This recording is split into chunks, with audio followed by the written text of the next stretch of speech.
Hi guys, today we'll see a B2B solution architect certification maintenance summer 24.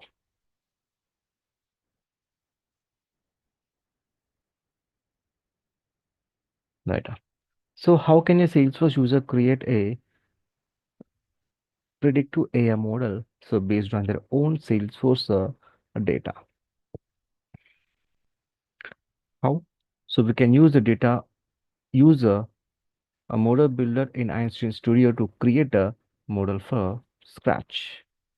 Which component in Service Cloud asks Slack? We'll go for Slack conversation in the Lightning experience. So what is the purpose of Einstein email summaries feature in Salesforce?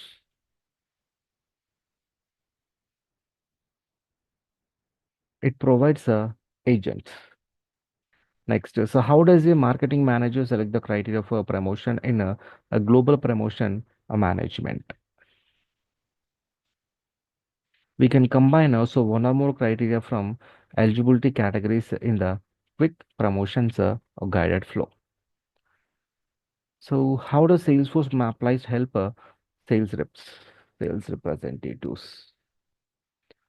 How it identifies the customer and as a prospect on map, helping representatives to plan effective routes with few scheduler gaps.